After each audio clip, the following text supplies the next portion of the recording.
Assalamualaikum warahmatullahi wabarakatuh. Perkenalkan, nama saya Danwar Dewinata dengan NIM 22256. Di video kali ini, saya dan teman kelompok saya akan mempresentasikan hasil proyek 2 keamanan jaringan kami yang berjudul Perancangan dan Evaluasi Sistem Keamanan Jaringan pada Klinik Medika Sehat. Sebelum memulai presentasi, izinkan teman saya memperkenalkan dirinya masing-masing terlebih dahulu. Dipersilakan. Perkenalkan, saya Wardi Febranto dengan NIM 222266. Kenalkan, nama saya Ronoval, NIM 22270. Latar belakang. Klinik Medika Sehat sedang berkembang pesat dengan meningkatnya penggunaan sistem digital, data pasien dan sistem manajemen menjadi sangat vital. Namun perkembangan teknologi juga membawa risiko. Ancaman cyber seperti malware dan phishing semakin marak. Dibutuhkan sistem keamanan jaringan yang andal untuk melindungi aset digital klinik. Tujuan proyek kami bertujuan menjaga kerahasiaan, integritas, dan ketersediaan data dan sistem. Kami ingin mencegah akses tidak sah terhadap informasi pasien, menjaga data tetap valid, dan memastikan sistem selalu tersedia untuk digunakan. Permasalahan yang dihadapi.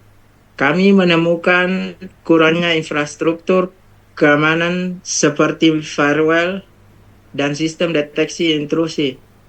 Password pengguna lemah dan tidak dienkripsi.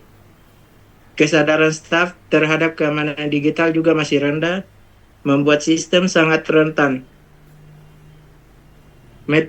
Metodologi proyek. Proyek ini dibagi dalam 4 tahap. Yang pertama, analisis kebutuhan, penilaian risiko, perancangan dan implementasi sistem keamanan, serta pengujian dan evaluasi berkala. Topologi jaringan klinik. Sebelum proyek, jaringan klinik sederhana dan tidak tersegmentasi.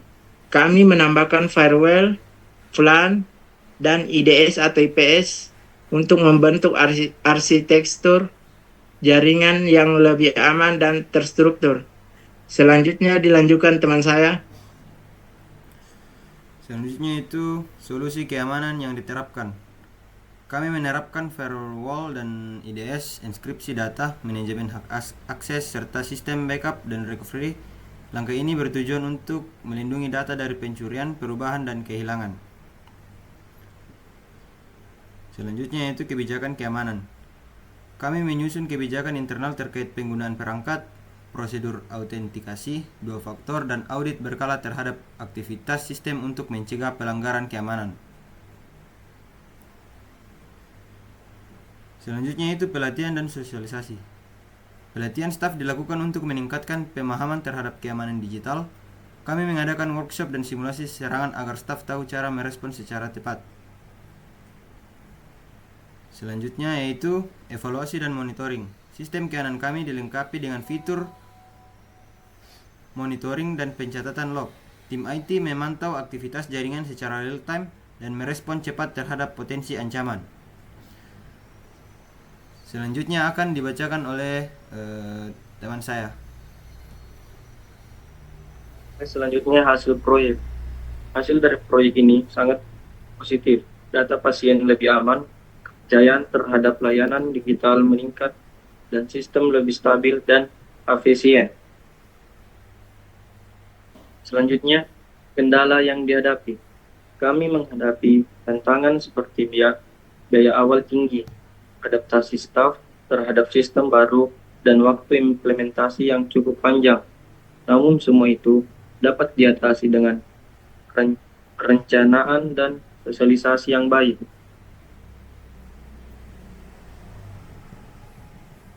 Selanjutnya, rencana pengembangan. Pengembangan ke depan kami akan meliputi integrasi ke sistem nasional, penggunaan EA untuk mendeteksi ancaman serta otomatisasi audit keamanan.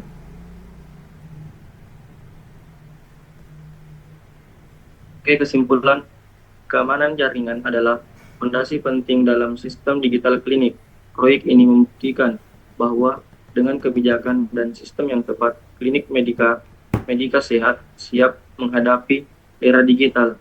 Saya kembalikan kepada teman saya. Oke,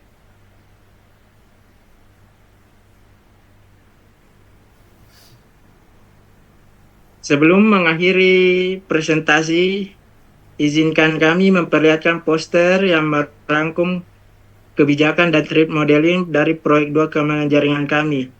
Yang pertama itu terdiri dari threat modeling atau STRIDE.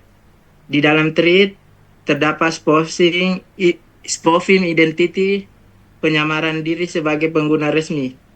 Yang kedua, tampering with data, pengubahan informasi secara tidak sah tanpa izin. Yang ketiga, reputation penolakan, menghalangi pengguna dari layanan. Yang keempat, elevation of privilege, meningkatkan hak akses yang dimiliki. Selanjutnya yaitu ada kebijakan keamanan. Di dalam kebijakan keamanan itu ada yang menggunakan firewall untuk mengamankan lalu lintas jaringan. Yang kedua, melakukan enkripsi dalam pertukaran data. Yang ketiga, menggunakan IDS atau IPS untuk mendeteksi penyerangan. Yang keempat, menerapkan autentikasi multifaktor pada pengguna. Selanjutnya ada rekomendasi jaminan keamanan. Di dalam rekomendasi ada 4. Yang pertama, memberikan pelatihan keamanan. Yang kedua, memperbarui kebijakan keamanan secara berskala. Yang ketiga, melakukan pengujian keamanan aplikasi atau penetrasi. Yang keempat, memperbarui sistem keamanan lapis atau patch. Sekian dari kelompok kami. Mohon maaf jika Wassalamualaikum warahmatullahi wabarakatuh.